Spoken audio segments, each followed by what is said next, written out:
Hello everyone, आज हमारे साथ है हन्नन।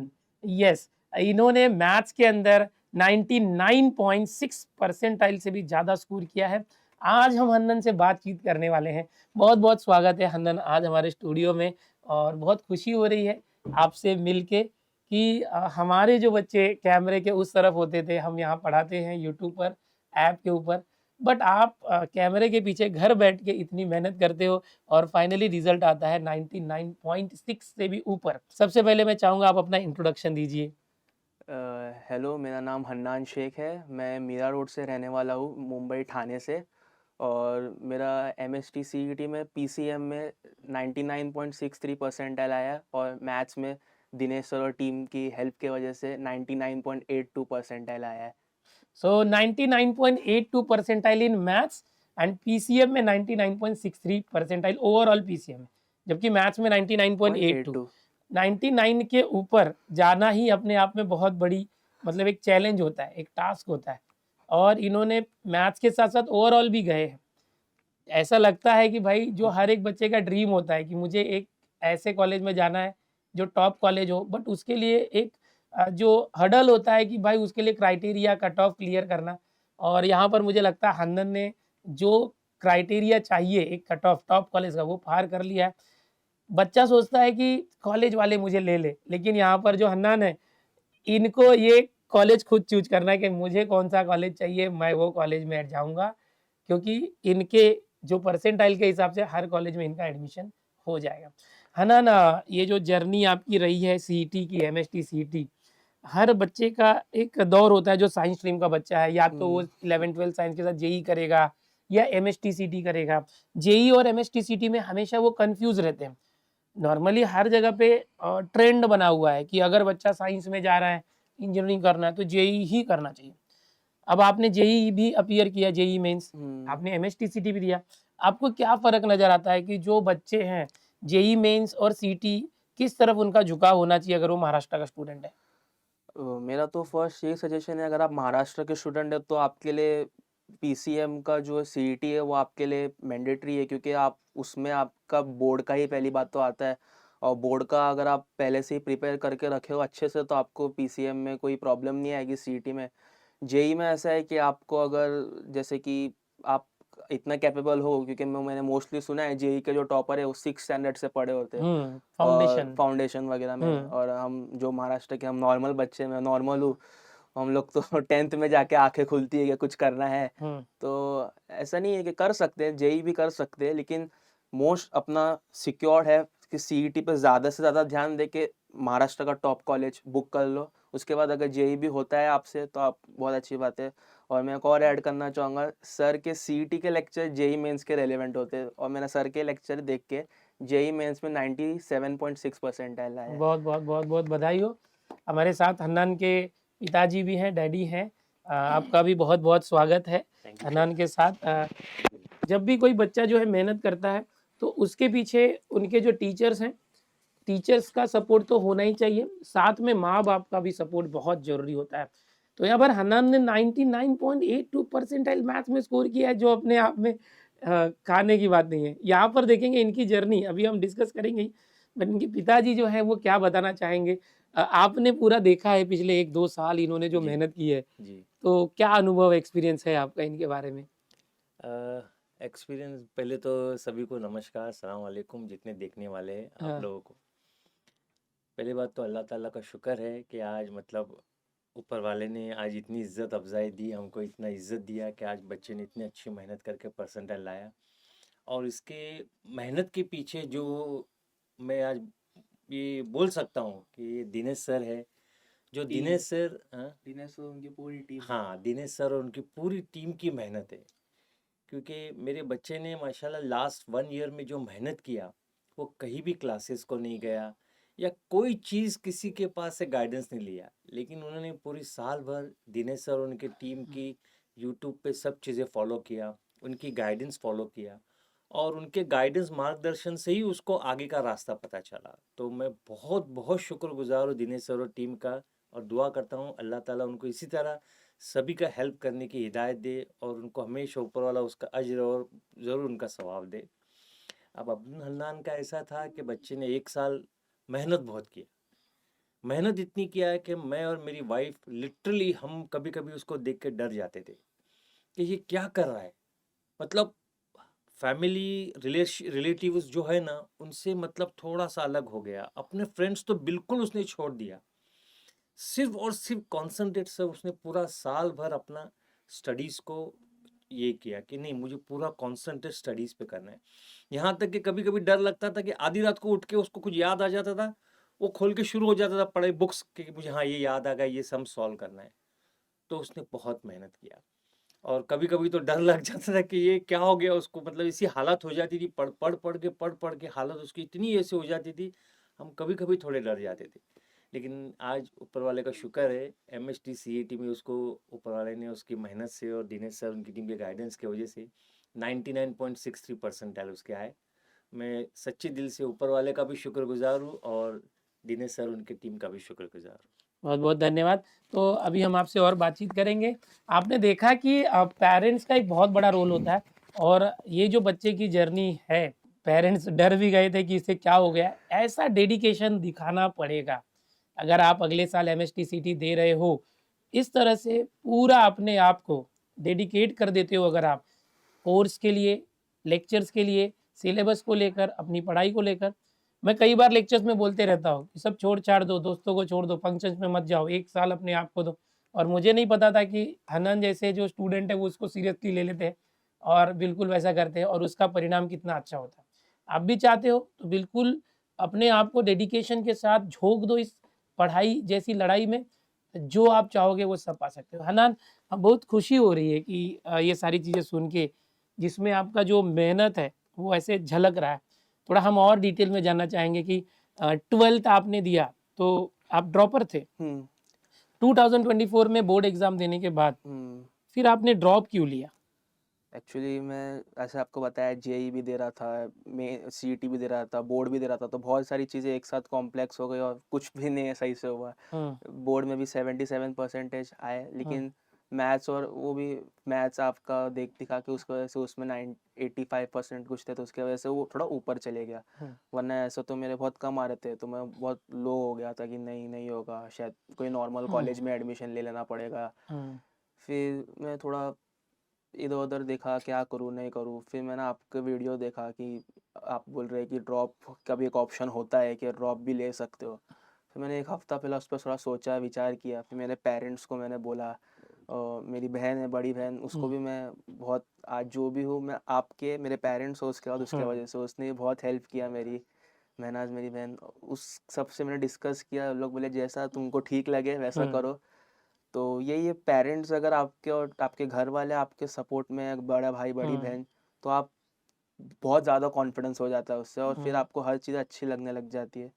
तो फिर मैं डिसाइड हो गया कि नहीं अब ड्रॉप लेके अच्छा कॉलेज में जाना है और मैंने मेरे डैडी को बोला था कि आप मुझे 1 साल दो, हुँ, मैं आपको प्रूव करके दिखाऊँगा, क्योंकि ऑफ कोर्स बहुत पहले पैसे लग चुके थे। मैं हुँ, कुछ भी नहीं लूँगा, दिनेश सर पे मुझे भरोसा है, फ्री हुँ। में एकलव्य 5.0 4.0 देख के मैं फ्री में आके आपको कुछ ना कुछ करके दिखाऊँगा। बोला था कि नहीं? मैंने बोला था ये यस, चीज़। आपने जो पिताजी से रिक्वेस्ट की की, थी। रिक्वेस्ट पिताजी नहीं, ने मैंने वो एक दिया भी 1 कमिटमेंट साल। किया था कि मेरे को बस 1 साल दो और और आपने आप मुझे उसे देखे देखो। पूरा किया। तो पूरा इससे क्या किया। होता है कि आपने जो कमिटमेंट पूरा किया मेहनत करके, आगे चल के और भी ऐसे बच्चे होंगे जो चाहते होंगे कि यार एक मौका चूक गया है, मुझे और 1 साल मिलता तो मैं अच्छा करता। तो हुँ, आपकी मेहनत की वजह से दूसरे पेरेंट्स भी अपने बच्चों को मौका मौका देंगे, ऐसा मैं सोचता हूँ। वही। आपने ड्रॉप लेके पढ़ाई की हन्नान, हुँ, तो क्या होता है कि ड्रॉप ईयर में हम कॉलेज नहीं जाते, कोचिंग नहीं जाते, घर बैठते हैं और फिर जो ऑनलाइन लेक्चर्स होते हैं उसमें सेल्फ स्टडी करनी होती है। खुद बैठ के अपने आप को शेड्यूल बनाना है, मुझे ये लेक्चर देखना है, ये चैप्टर पूरा करना है, ये सब्जेक्ट है। वो कभी-कभी करते-करते डीमोटिवेशन आ जाता है। ऐसा मन करता है यार मैं क्या कर रहा हूँ, नहीं पढ़ना है, कभी-कभी नींद आएगी, आलस आएगा। तो इसको कैसे ओवरकम करते थे आप? पहली बात अगर ऐसा दिनेश होता था आपके साथ, ऐसा होता था? नहीं, मेरे साथ नहीं होता था क्योंकि दिनेश सर के वीडियो देख के आपको कभी ऐसा नहीं होगा, वो पता नहीं क्योंकि पढ़ाने का स्टाइल अलग होता है सर। हुँ, अगर कुछ बोरिंग तरीके से पढ़ाओगे तो फिर आपको बोर ही होगा। अगर सर हुँ, आप इनोवेटिव तरीके से पढ़ाते हो, अलग-अलग तरीके से पढ़ाते हो तो बो थकान होती थी, तो लेक्चर जब खत्म होता था उसके बाद थोड़ा ब्रेक ले लेता था। लेकिन हुँ, लेक्चर के बीच में ट्राई करता था कि ब्रेक ना लूँ, हुँ, टॉयलेट ना हुँ, जाऊँ, कुछ हुँ, ना करूँ, खाऊँ हुँ, ना। एटलीस्ट लेक्चर भी 1 घंटा हुँ, 1.5 घंटे का ही होते थे। तो मैं ट्राई करता था कि वो लेक्चर में कुछ ना करूँ, हम्म उसके बाद चाहे तो 10 मिनट 15 मिनट हम्म 1 घंटे का ब्रेक ले लूँ। तो क्या होता था कि माइंड हमेशा कॉन्संट्रेट रहता था कि हाँ, एक्चुअली 1 घंटा पढ़ लिया चलो, हम्म तो आधा घंटा आराम कर लिया तो भी चलेगा। लेकिन हम्म अगर आप वो 1 घंटे में ही बीच में आधा घंटा करके आराम करोगे तो वो 10 मिनट में क्या पढ़े आपको लास्ट के 10 मिनट में याद नहीं रहेगा। हम्म तो इससे बेटर है आप 1 घंटा पूरा लेक्चर देख लो, हम्म उसके बाद 1 घंटा चाहिए तो आराम कर लो। हम्म बट वो आपका 1 घंटा पूरा आपने जो देखा वो आपके दिमाग में रहेगा और आपको हम्म पूरा सीक्वेंस में याद होगा कि आपने क्या देखा, कैसे पढ़ा। हम्म तो वैसे है। और जैसे कि ड्रॉप था तो मैं मोस्टली रात में पढ़ता था क्योंकि घर में रिलेटिव्स आ जाते थे कभी, या तो हम्म कुछ होता रहता था हम्म कंस्ट्रक्शन का काम वगैरह। हम्म तो पेरेंट्स भी बोले थे जैसा तुझे करना है कर। तो मैं दिन में 2 ढाई बजे सो जाता था और 8 बजे उठ जाता था, सोता भी कम था। मतलब रात में 2:30 बजे सोते थे? नहीं, सुबह सुबह? 2:30 बजे दोपहर में? दोपहर में 2:30 बजे सोता था और फिर सुबह शाम में अच्छा, 8 मतलब आप बजे नाइट पाली जैसे होती हो, वैसे रात को पढ़ना, दिन में सोना। सोना। तो फिर 8 बजे 9 बजे तक उठ जाता था, फिर 9 से लेकर पूरा 2 बजे तक का फिर कुछ डिस्ट्रैक्शन ही नहीं होता था, हाँ, सब सो शांति। जाते थे, कोई घर हम्म में रहता नहीं था। तो फिर तो खुद को नहीं नींद आती होगी सबको देख के फिर?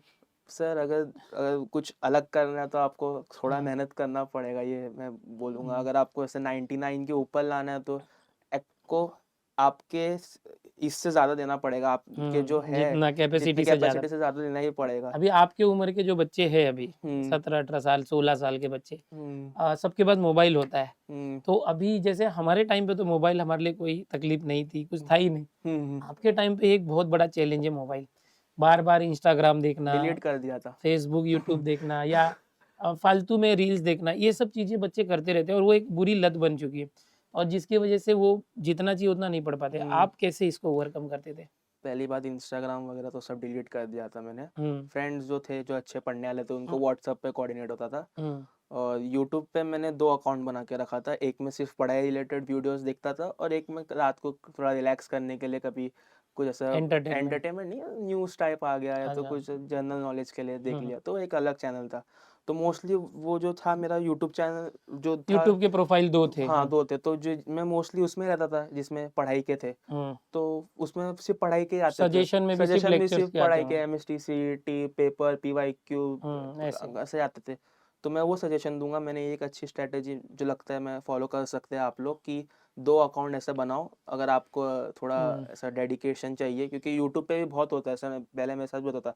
2 वीडियो गए, तीसरा वीडियो कोई रोस्टर का आ गया, उसको देख लिए, हुँ, फिर चौथा वीडियो कोई दूसरा आ गया। तो फिर मैंने गैरी बोला मिनाटी, तन्मय भट्ट, ये लोग आ जाते थे।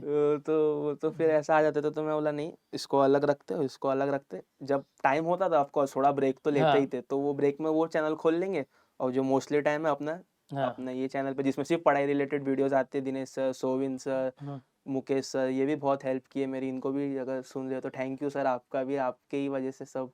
सबके मिला के ही तो 90 एकलव्य 5.0 को पूरी तरह से फ़ॉलो किए पूरा। थे, तीनों जन को? वो अब मेरे पास दूसरा ऑप्शन ही नहीं था, क्योंकि मैं कोई क्लासेस गया नहीं था और भरोसा आप पे ही मैंने किया था कि हुँ, अब जो है या तो आर है या तो पार है, और अच्छा। आपने तो पार ही कर दिया सर। बहुत अच्छा, बहुत अच्छा। अब तो कोई भी कॉलेज मिल जाएगा। बस यही एक पॉइंट होता है, मैं हमेशा अपने लेक्चर्स में बताता हूँ कि ऐसा काम करो ना कि आपको लोगों से रिक्वेस्ट ना करना पड़े कि मुझे जॉब दे दो या मुझे मेरा एडमिशन ले लो।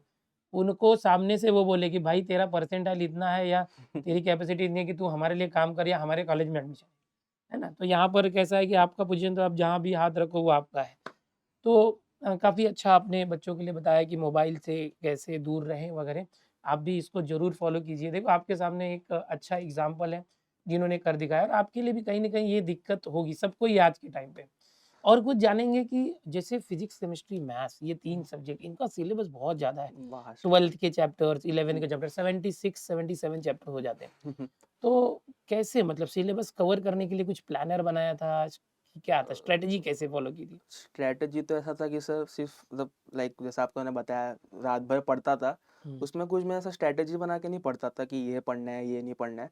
जो मुझे लगता था कि आज ये मन किया, आज ये पढ़ लूँ, डिफरेंशिएशन पढ़ लूँ, हुँ, इंटीग्रेशन पढ़ लूँ, हुँ, या तो कभी समझ नहीं 11th का भूल गए तो 11th का फिर थोड़ा हुँ, पढ़ना चालू कर दूँ, या तो कभी केमिस्ट्री में अच्छा आने लग गया तो हुँ, केमिस्ट्री, ऑर्गेनिक केमिस्ट्री मेरा स्ट्रॉन्ग था, तो ऑर्गेनिक केमिस्ट्री के रिएक्शंस कर देता था। हुँ, तो ऐसा मतलब कोई स्ट्रक्चर वे नहीं था, बट लेकिन पढ़ता था, ऐसा मतलब अपना आपने दिमाग कैसा को रिपोर्ट बनाया था कि मेरा कितने चैप्टर पढ़ के हो गए या कितने पेंडिंग है? कैसे पता चलता होगा आपको क्या-क्या बचा है? नहीं, मेरा मतलब ऐसा कुछ मेरे दिमाग में ऑलरेडी रिपोर्ट थी, तो कि मैंने ये कभी हो गया है हाँ, ऐसे ऑलरेडी, ऐसा लिख के नहीं किया था कुछ? नहीं इतना तो याद रखेंगे तो ये बेटर है, हुँ, बार-बार वो लिख के रेफर करने हुँ, में उससे अच्छा दिमाग में ही मैं हुँ। सजेस्ट करूँगा आपके जो-जो लेक्चर हो गए वो देख के आपने दिमाग में रख लिए। और यूट्यूब पे अभी वो रेड लाइन आ जाती है जब आप पूरा लेक्चर देख लेते हो हाँ, तो, कि उससे भी पता चलता है कि ये उससे भी पता देख ले। चल जाता है कि आप देखे हो कि नहीं देखे हो लेक्चर। हुँ। तो फिर उससे भी मैं पता कर हुँ। लेता था कि मेरा क्या-क्या हुआ है, क्या-क्या नहीं हुआ है। अभी लेकिन थोड़ा-सा हम डिफ़िकल्टी लेवल पे बात करते हैं, जो हुँ, अभी आपने एग्ज़ाम दिया, जो क्वेश्चन्स आए थे, इस बार हुँ, तो सब बोल रहे थे बहुत डिफ़िकल्ट क्वेश्चन है। डिफ़िकल्ट है। 2021 के भी पीवाईज़ आपने किए होंगे, 2022-23 के 20 से लेकर अ, 24 तक का सब पूरा पीवाई किया था। पूरा तो किया। जो अभी 2025 की डिफ़िकल्टी लेवल थी, उसके बारे में आप क्या बताना चाहेंगे? कैसा था फिज़िक्स, केमिस्ट्री, मैथ्स?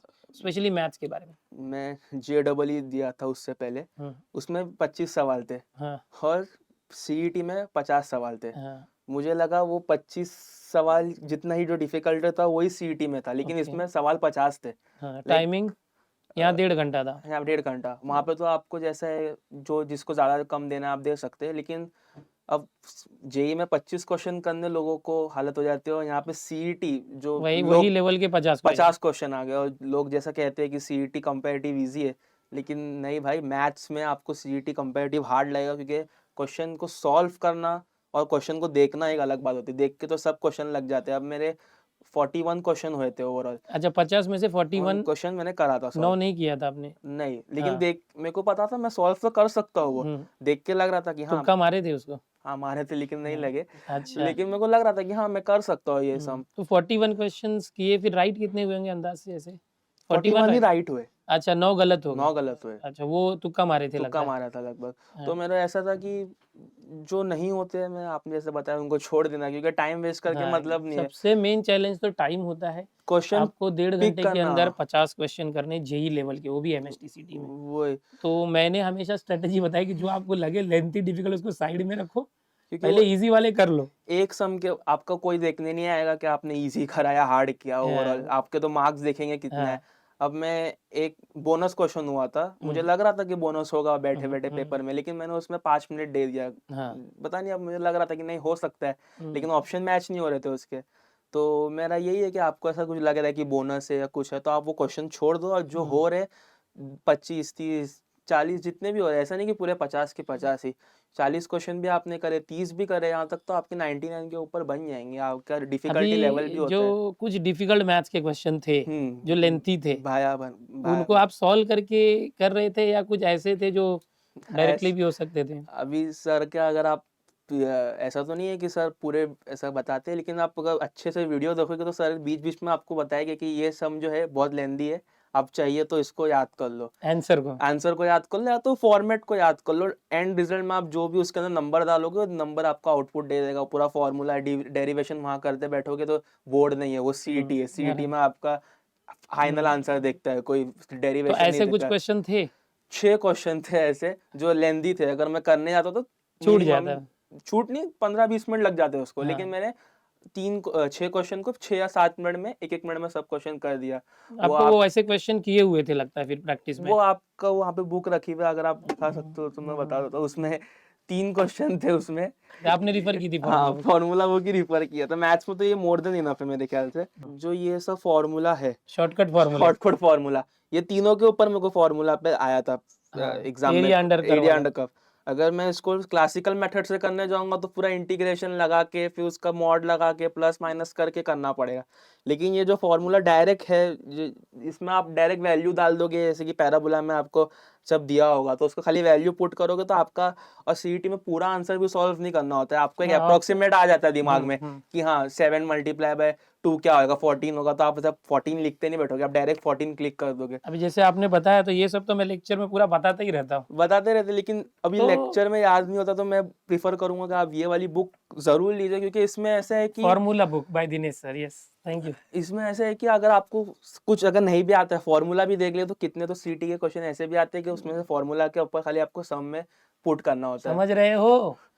तो कभी-कभी ना चीज़ें आसान होती है बट हम उसे डिफ़िकल्ट बना देते हैं। सही देख तरीके से करेंगे तो जो डिफ़िकल्ट क्वेश्चन 20-25 मिनट खा सकते थे वो 10-20 सेकंड में भी हो जाते हैं। आराम से हो सकते हैं। मोस्टली इंटीग्रेशन की शॉर्टकट अगर मैं प्रिफर करूंगा, आप देख लो, क्योंकि वही एक सम है जो बहुत लेंदी हाँ। जाता है, वो तो है। अभी हंदन हमने देखा आप कैसे-कैसे रात में पढ़ते थे शांति में, रिलेटिव्स आते थे या डिस्टर्बेंस था, फिर भी ओवरकम करके आपने साल भर मेहनत की, सब कुछ किया। अब जो मेन बोलते हैं ना कि एक ऐसा दिन आता है जिसके लिए हम तैयारी कर रहे हैं, डी डे। एग्ज़ाम का दिन। तो थोड़ा-सा एक्सपीरियंस एग्ज़ाम के दिन का बताइए, क्या हुआ था एग्ज़ाम के दिन? डर लग रहा था या एक कॉन्फिडेंट थे? एग्ज़ाम के दिन मैं पहले भी एग्ज़ाम देख चुका था 24 में, हुँ, तो मोस्टली मम्मी-डैडी आते थे। तो मेरे को डर लगता था कि एग्ज़ाम देते थे कि यार बाहर मम्मी-डैडी को कभी अच्छा पेपर नहीं गया तो क्या मुँह हुँ, दिखाऊँगा। तो इस बार मैंने मम्मी-डैडी को बोला था आप मत आओ। हुँ, मैंने घर से डायरेक्ट कार लिया था, हुँ, सीधा सेंटर गया था, मैं हुँ, अकेला गया था। हुँ, क्योंकि मुझे ऐसा था कि पेपर अच्छा गया तो भी हुँ, ठीक है, नहीं गया तो भी ठीक है, लेकिन पेरेंट्स को थोड़ा फेस हाँ, करने डर हाँ, लग रहा था। तो मैं ये प्रेफ़र करूँगा कि आप अकेले जाओ, अगर आप ऑफ़ कोर्स, जैसे कि मेरा मीरा रोड में रहता था, मेरा अंधेरी में लगा, तो मैं अकेले जा सकता था। तो मुझे ऐसा एक डर था कि मम्मी-डैडी के सामने डायरेक्ट नहीं आऊँ, क्योंकि अच्छा नहीं हुँ, लगेगा अगर हुँ, पेपर अच्छा नहीं गया बोलने। तो मैं अकेले गया, और फिर मेरा एक्चुअली क्या हो गया, फर्स्ट के टेस्ट 20 या 25 क्वेश्चन थे, बहुत हुँ, ईज़ी क्वेश्चन आ गए थे। हुँ। मतलब ईज़ी मतलब मुझे कौन से आते थे। डेट की शिफ्ट थी? 20 शिफ्ट 1 20 अच्छा, अप्रैल सेकंड डे ही था। सेकंड डे था, हाँ। हुँ, तो मेरे स्टार्टिंग के क्वेश्चन ईज़ी आ गए थे, तो हुँ, मैं वो सब कर दिया था। स्टार्टिंग के सब क्वेश्चन मैंने हुँ, 20-25 कर दिया हुँ, था। फिर ऐसे सम आ रहे थे जो हो रहे थे, नहीं हो रहे थे, छोड़ रहा हुँ, था, कर रहा हुँ, था। लेकिन लास्ट में मेरे ऐसे सम आ गए थे 6 सम, हुँ, जो मैंने लगातार छोड़ दिया था। लाइक 44, 45, 46 हुँ, फिर 47 किया था आई गेस।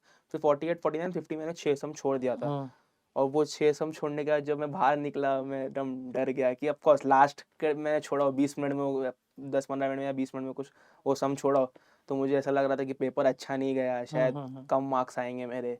लेकिन फिर मैं घर आया, थोड़ा लेटा, आराम किया। ऑफ कोर्स रात को नींद तो मेरे को कोई पेपर में आती नहीं थी, हुँ, तो आराम किया। फिर मैंने सोचा नहीं, शायद पहले के क्वेश्चन मेरे हो सकता हुँ, है अच्छे गए हैं, हो सकता है अच्छे मार्क्स हुँ, आएँगे। फिर मैंने कैलकुलेट किया, 152 मार्क्स आ रहे थे मेरे सीईटी में, बोनस को इंक्लूड करके। तो मैं फिर यही कि मार्क्स वर्सेस परसेंटाइल ये वो देखने लग गया था मैं। तो फिर आपने वो वीडियो डाले थे, ये सब मत देखो, टाइम वेस्ट है, और बहुत सही है वो, बिल्कुल मत देखो, टाइम वेस्ट है। मेरी मम्मी बैठे हैं, मेरे डैडी बैठे हैं, उसमें 98 97 परसेंटाइल ऐसे दिखा रहे थे। अच्छा, तो ये लोग का थोड़ा मतलब वो हो गया था कि अरे, मतलब मार्क्स तो ऐसा अच्छा है, तो उसमें 98 97 क्यों दिखा रहा है। तो मैं भी बोला अरे क्या कर सकते, अब जो है तो वो थोड़ा है। डिमोटिवेट हो गए होंगे। डीमोटिवेट हो गया, लेकिन मैंने बोला जान दो, जो हो आपने गया वो। मेरा कोई देखा होगा ऐसा कि मैं बता रहा हूँ इतने मार्क्स पे इतने परसेंटाइल? वो क्योंकि आपको बताना चाहूँगा कि इतने सालों से मेरा जो अनुभव है कि ये जो एग्ज़ाम है सीईटी या जेईई उसमें कभी भी कुछ भी हो सकता है। बराबर। जैसे नीट की एग्ज़ाम की बात करेंगे, पिछले साल जो पेपर नीट हुआ था 720 में से 720 वाले बहुत थे, 700 के ऊपर बहुत थे। बट इस बार पेपर इतना टफ आया कि 700 के ऊपर कोई गया ही नहीं, है ना? इतना डिफ़िकल्ट जो एमबीबीएस के एडमिशन 600 के नीचे वालों को नहीं मिलते थे, अब 600 के नीचे वालों को इस साल मिले। तो हर साल का क्राइटेरिया चेंज होता है, हर एग्ज़ाम। सीईटी में भी वैसे ही होता है। हम हर साल को ये नहीं बोल सकते कि लास्ट ईयर से इतने कंपेयर नहीं कर सकते आप सर। इतने मार्क्स पे इतने परसेंटाइल होने और हर शिफ्ट को भी अलग होता है। वो हो है। सकता है आपकी 152 मार्क्स आए थे, 20 की शिफ्ट थी, कोई हम्म डिफ़िकल्ट शिफ्ट होती, तो कुछ अलग ज़्यादा आ होता या जाते, ईज़ी शिफ्ट होती तो कम कम होता। होता है मोस्टली। तो लेकिन क्या होता है कि यूट्यूब पर भी बहुत सारे आप जैसे देखोगे कि बहुत है। गुमराह करने वाले हाँ, चैनल्स हैं, बराबर। तो बच्चों को उससे बचना चाहिए। मैं तो हमेशा सजेशन देता तो हूँ फिर बट बच्चों को भी ये चीज़ समझनी चाहिए। समझना चाहिए, ऑथेंटिक कौन सा है, सही कौन सा है। तो फिर हाँ, मैंने क्या किया, मैंने फिर वो पूरा छोड़ दिया हुँ, कि अब जो होगा वो तो सीईटी का रिजल्ट आएगा, तो एक हुँ। महीना मैंने फिर उसकी जगह मैंने जावा प्रोग्रामिंग सीखना अरे चालू वाह! कर दिया। बहुत बोला अच्छा किया। क्यों टाइम वेस्ट करना, ना वो हाँ, टाइम फिर वापस मिलेगा नहीं। और ये सब डराते रहेंगे जो भी दूसरे लोग हैं कि इतने पे इतना मिलेगा, इतने पे इतना, हाँ, एट लास्ट जो आएगा वो तो आ ही जाएगा, वो तो पता चल ही हुँ, जाएगा। तो क्यों टाइम वेस्ट करना, तो आप टाइम वेस्ट मत कीजिए। अगर आपका मार्क्स आ गया, कम भी आया, तो आप हुँ, ऐसा समझ के चलिए कि शायद आपका शिफ्ट हार्ड हो सकता है, या कुछ भी हो सकता है, आपका भरोसा नहीं। जब तक परसेंटाइल नहीं आता, जैसे दिनेश सर ने बोला था कि परसेंटाइल लिख के आता है, मार्क्स नहीं लिख के आता है कभी भी हुँ, आपके हुँ, रिजल्ट के ऊपर। बराबर। तो परसेंटाइल आपका शायद अच्छा आ सकता है, बहुत अच्छा आ सकता है, कभी कभार 125 130 पे भी 99 बन जाते। तो आप डिमोटिवेट मत होइए, और अपने लाइफ में कुछ ना कुछ आपका हो ही जाएगा। आप दिनेश सर के साथ आप जुड़े रहेंगे तो आपका जरूर। दिनेश सर काउंसलिंग बिल्कुल, में बिल्कुल। मैं देखा था 89 एब्सोल्यूट। परसेंटाइल वाले को 98 यस, परसेंटाइल वाला यस। आपकी काउंसलिंग से कॉलेज मिल गया। तो ऐसा है कि आप दिनेश सर से जुड़े रहिए, तो आपको हर जगह से थ्री डायमेंशनल हेल्प करेंगे सर, आपकी हर अभी जगह से। थोड़ा-सा रिज़ल्ट वाला दिन डिस्कस करते हैं। एक्चुअली रिज़ल्ट अभी एग्ज़ाम का दिन तो होता है कि भाई हम साल भर उसके लिए मेहनत कर रहे हैं, अब जाके फेस करके आए। अब उससे भी बड़ी चीज़ होती है कि भाई मैं एग्ज़ाम तो दे चुका हूँ, मेरा रिज़ल्ट क्या आएगा?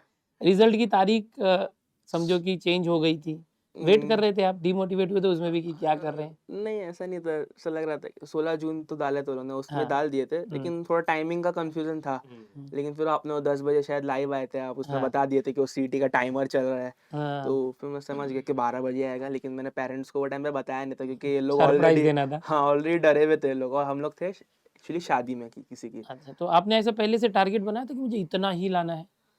मैंने बताया ना सर, ऐसा ये लोग ने नहीं, डरा उनको दिए छोड़ थे। दो, उनके पहले तो आपने टारगेट बनाया था पढ़ाई करते हाँ, करते एग्जाम देते समय? 99 तो मेरा ऐसा था कि आप अच्छा, कुछ प्रूफ करना टारगेट है अपने आप। 99 के ऊपर लाना ये हाँ, क्योंकि टारगेट था। मुझे अपना आपको प्रूफ करना था कि और ये सब यूट्यूब पे सब कुछ देखते हुए डर गए थे। हाँ, तो फिर मैंने बोला छोड़ो, जो होगा वो रिजल्ट होगा। आया, अब ठीक रिजल्ट है आया चलो ये सब हो गया, अब रिजल्ट आया तो 12 बजे क्या हुआ? 12 बजे हम लोग ट्रेन से आ रहे थे, ट्रेन में थे हम लोग, मलार स्टेशन ही आया था आपका जहाँ पे।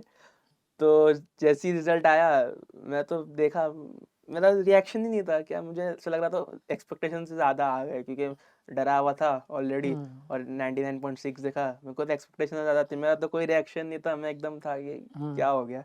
मेरे मम्मी और डैडी ट्रेन में रोने लग गए, आजू बाजू वाले लोग देखने लग गए, आप ट्रेन के अंदर लिटरली रोने माइक लग दीजिए माइक।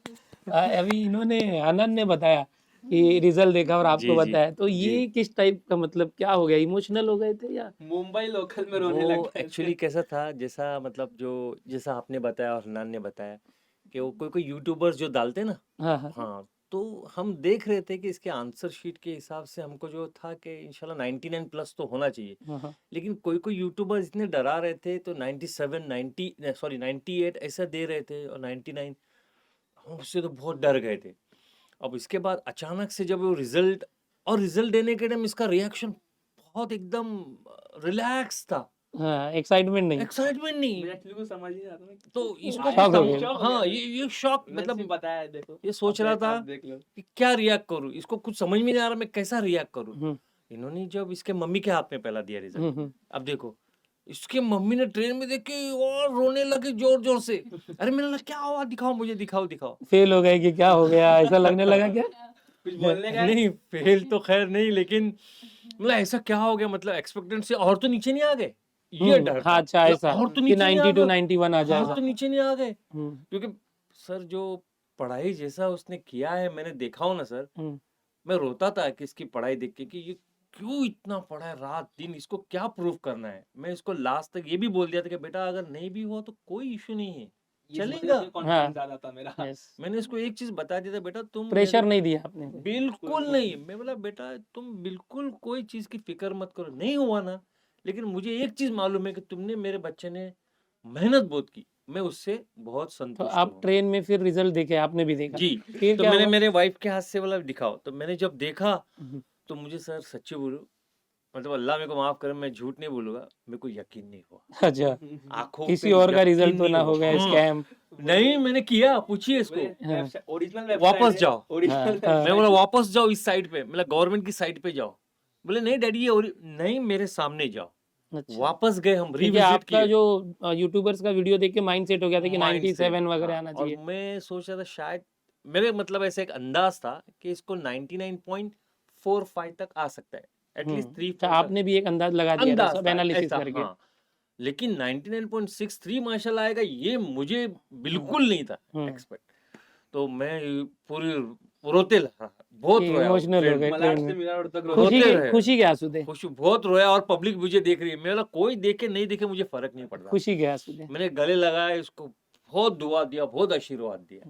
बोला बेटा आज तूने, आई फील वेरी प्राउड, आज मम्मी डैडी को इतना प्राउड फील करा दिया ना, अभी मुझे कुछ नहीं चाहिए बस। बस मेहनत का फल मीठा होता है, और जब फल मिलता है तो इतनी खुशी होती है कि सपने पूरे होने जैसा। अब इसमें किसी को ऐसे भी लगता होगा कि भाई ये कौन सी बड़ी बात है, अरे भाई इसी के ऊपर आने वाले 4 साल डिपेंड करते हैं कि आप अगले 4 साल कौन से कैंपस में बिताने वाले हो, कौन सी डिग्री लेने वाले हो, ब्रांच कौन सा होगा, और फीस कितनी लगेगी, क्योंकि लाखों में फीस लगती है। परसेंटाइल ज़्यादा होने से स्कॉलरशिप मिल जाए, फीस कम हो जाए, टीएफडब्ल्यूएस सीट, टीएफडब्ल्यूएस मिल जाए स्कीम, तो यार पेरेंट्स के पैसे बच जाते हैं। अच्छा कॉलेज मिलने से चौथे साल में कैंपस में जो है हमारा जो जॉब सिलेक्शन बेस्ट कंपनी में हो जाता है, तो बहुत सी चीज़ें मायने रखती है। एक हर बच्चा होता है अपने करियर को सेट करने के लिए हमेशा सोचता है, उनके पेरेंट्स भी सोचते हैं, तो यही वो पॉइंट होता है कि हमारा आगे का करियर डिसाइड होता है। हम अपने करियर को अच्छा बना भी सकते हैं और अपने करियर को डुबा भी सकते हैं। मेहनत एक ऐसी चीज़ है जो आपको ऊपर उठा सकती है और एजुकेशन लेना बहुत ज़रूरी है। पढ़ाई छोड़ना नहीं है और करना है तो इस तरह से करना है कि आप सबको पीछे छोड़ दो और यही काम हन्नान ने किया है। बहुत-बहुत कांग्रेचुलेशन आपकी थैंक जो यू सर। यस जर्नी जो है आई। हनान की अम्मी भी हैं, बुलाना चाहेंगे? तो यहाँ पर हनान को बहुत-बहुत कांग्रेचुलेशन आपकी जो जर्नी है सबसे हाँ, ज्यादा बहुत ही इमोशनल इंस्पायरिंग है। ये हनान की अम्मी हैं, थोड़ा-सा हम चाहेंगे आप भी आप थोड़ा-सा अपना एक्सपीरियंस शेयर कीजिए। नहीं, नान ने तो हम लोग को बहुत रुला दिया। बस हम लोग बहुत इमोशनल हो गए कि हमारे बच्चे ने, मतलब हम लोग मिडिल क्लास के हैं, लेकिन हमारे बच्चे ने हमको प्राउड फील करा दिया। हम कहा बस अभी हमको इतनी खुशी होती है कि इतना अच्छा हमारा बच्चे ने परसेंटाइल लाया है। बहुत बहुत खुशी है। बस अल्लाह इसको आगे भी ऐसी तरक्की दे, बिल्कुल, कामयाबी बिल्कुल। दे। सर ने जो और जो जो कुछ किया है उसने आपके बदौलत से, बस हर आपको भी अल्लाह ताला अच्छा रखे कि आप भी अपने इतने सारे बच्चों को गाइडेंस मिलता है आपसे, घर हाँ, बैठे-बैठे आपसे बराबर। सीखते हैं। तो बहुत-बहुत शुक्रिया सर। हम जैसे मिडिल क्लास को, जिसके पास कुछ नहीं है, आपके वजह से आगे बढ़ते हैं बच्चे, मोटिवेशन मिलता है क्लासेस में जाने, पढ़ने का, सीखने का। तो आपका भी बहुत-बहुत शुक्रिया सर। आपसे एक चीज़ जानना चाहेंगे हुँ, जब रिज़ल्ट वगैरह आ गया तो जैसे आपके रिलेटिव्स जितने रिश्तेदार हैं, हुँ। उनसे बातचीत हुई होगी, तो सर कैसा हम लोग मतलब ने पूरी रात बस सबको फ़ोन करके बताते ही गए हम लोग, कितनी हाँ, हम लोग में खुशी हुई मैं थी। पहले बोलता था मत बताओ, हाँ। क्योंकि जब तक आता नहीं था तो मैं बोला क्यों बता देना किसी को भी कि मैं क्या कर रहा हुँ, हूँ नहीं कर रहा हूँ, हाँ। मैं बोला कुछ मत हुँ। अब बताओ। रिज़ल्ट आने के बाद रिजल्ट अम्मी ने आने के बताया रिजल्ट सब आने के बाद 12:30 बजे इसने कुछ बताया रिजल्ट सर, 1 बजे से तो हम लोग फिर नहीं रुके। हम लोग तो सबको पता सबको चला और ऐसा लग लोगों रहा है के भी फ़ोन किसी आए को पता चले कि मेरा बेटा इतना अच्छा मार्क्स लाया है। लोगों के भी फ़ोन आए होंगे, लोगों को भी फ़ोन आए माशाल्लाह, तो बहुत-बहुत खुशी बधाइयाँ दे हुई। रहे होंगे, कांग्रेचुलेशंस वगैरह। अभी मामू ने बहुत-बहुत बुलाया है वहाँ पे, वो पार्टी देंगे मुझे अभी। अरे! उनको भी खुशी हुई होगी। हाँ। चलो जी। बहुत-बहुत अच्छी बात है। सो बहुत-बहुत कांग्रेचुलेशन हनान एक बार फिर से आपकी जो जर्नी बहुत इंस्पायरिंग है। लास्ट में बस आपसे थोड़ा-सा चाहेंगे कि आप बच्चों को मैसेज दें जो अगले साल सीटी देने वाले हैं। वो भी किस तरह से आपकी ही जैसे 99.82 से भी ऊपर परसेंटाइल कैसे ला सकते हैं? बिल्कुल, तो मेरा सजेशन यही है कि आप अपना पहला कंफर्ट ज़ोन ढूँढिए कि आपका टाइम कंफर्ट तब कब है। मेरा मेन जो था मेरा टाइमिंग की वजह से मेरा सही हुआ, क्योंकि मैं मॉर्निंग पर्सन नहीं हूँ, मैं मॉर्निंग में नहीं पढ़ पाता था। तो आप भी अपना एक कंफर्ट टाइम देखिए और लेक्चर्स के बीच में जैसे मैंने बताया ब्रेक मत लीजिए, फॉलो कीजिए पूरा लेक्चर, उसके बाद चाहे तो ब्रेक ले लीजिए, लेकिन बीच में ब्रेक मत लीजिए क्योंकि उससे रिदम टूट जाता है, फिर वापस पूरा 15-20 मिनट जो आपने छोड़े वापस देखना पड़ता है। तो और आपको जो दिनेश सर का मैंने वो बताया वो वो फार्मूला फ़ॉर्मूला बुक, वो। वो मैंडेटरी है, आपको वो लेना चाहिए ही चाहिए, मैं तो बोलता हूँ, क्योंकि उसमें बहुत से, अब मेरे में तो 6-7 सम आए थे, शायद आप में 10-15 सम आ जाए जो डायरेक्ट आ जाए उसमें से, तो वो तो बहुत हेल्पफुल है। और बस एकलव्य टीम के साथ जुड़े रहिए, जैसे जैसे सर बता रहे वैसे वैसा फॉलो करें। आपका मुझे नहीं लगता आपको कोई 99 परसेंटाइल से तो लाने से रोक ही नहीं सकता, और 99 के ऊपर आपको लाना है तो फिर आप थोड़ा अपने एंड से पुश कीजिए। मेरे को इतना कॉन्फिडेंस है कि आपको 99 परसेंटाइल अगर आप सिर्फ दिनेश सर की वीडियो भी देखोगे तो आपका क्रॉस हो जाएगा, लेकिन उसके ऊपर लाने हैं तो आपको अपने एंड से थोड़ा मेहनत करना पड़ेगा। अन्नान ने यहाँ साबित कर दिया है कि अगर जज़्बा हो तो हम यूट्यूब से फ्री में पढ़ के भी बिल्कुल 99 के ऊपर परसेंटाइल ला सकते हैं और ये काम आप भी कर सकते हैं। बिल्कुल। बिल्कुल देखो आज का दौर है, ऑनलाइन दौर है, ज़रूरी नहीं कि 2-3 लाख 5 लाख रुपए फीस भर के कोचिंग क्लासेस के अंदर जो बच्चा जा रहा है, वो ही अच्छा कर सकता है। आपके पास इतने रिसोर्सेस है, मोबाइल, कंप्यूटर, लैपटॉप है, यूट्यूब है, इंटरनेट है, उसका यूज़ कीजिए पॉजिटिव तरीके से और बहुत सारे कंटेंट ऑलरेडी अवेलेबल है। उसका इस्तेमाल करके आप भी आगे बढ़ सकते हैं। उम्मीद करूँगा कि आपको हमारी जो बातचीत है और हनान की जर्नी बहुत पसंद आई होगी। वीडियो पसंद आया हो तो इसे लाइक कीजिएगा, अपने दोस्तों में ज़रूर शेयर कीजिएगा। आपके कोई रिलेटिव या फ्रेंड्स हैं जो एमएसटी सीटी की तैयारी कर रहे हैं, उन तक इस वीडियो को ज़रूर शेयर कीजिए ताकि उसे भी मोटिवेशन मिले। बहुत-बहुत कांग्रेचुलेशंस थैंक यू। एंड और एक उम्मीद और चीज़ बोलना चाहूँगा, मैं नॉर्मल था, लाइक मुझे 10th तक का कुछ आइडिया नहीं था पढ़ाई लिखाई कैसे होती है, क्या करना रहता है। सर देखिए जो बड़ी बड़ी क्लासेस होती है उनके अलग बैच हो जाते हैं कि वो तब सिर्फ उनके ऊपर ही ध्यान देते हैं जो ऊपर ऊपर के बच्चे हैं। लेकिन सर का ऐसा नहीं है, जो एक बेसिक भी है जिसको कुछ प्लस माइनस भी नहीं आता है, सर वो भी सिखा देते हैं कभी करके, भाई देख ले ये 1 से 1 2 हो जाता है। तो सर हर बच्चे को पढ़ाते हैं, ऐसा नहीं है किसी ऊपर वाले को पढ़ा के रिजल्ट दिखा दिए कि हाँ मेरा बड़ा आ गया। परसेंटाइल लाना बड़ी बात नहीं है बड़े लोगों के लिए, मतलब जो अच्छे बच्चे, बड़ी बात उनके लिए जो मेरे जैसे जो कभी इतना पढ़े नहीं, आगे आना चाहते हैं लेकिन आगे आने के लिए प्लेटफॉर्म नहीं मिल रहा है, तो उनके लिए आपको बहुत बहुत शुक्रिया सर उस सब के लिए, आपने यस प्लेटफॉर्म यस दिए मुझे एक थैंक कि यू अपना हनन जर्नी शेयर कर सकूं। Thank you so yes much sir. Yes आपकी जर्नी से बहुत से लोग इंस्पायर होंगे ऐसी उम्मीद करता हूँ। एंड आप लोग स्टूडियो में आए, सभी हाँ, लोग पूरे हमारा परिवार को प्लेजर है हमारी सर। तरफ से बहुत बहुत थैंक यू।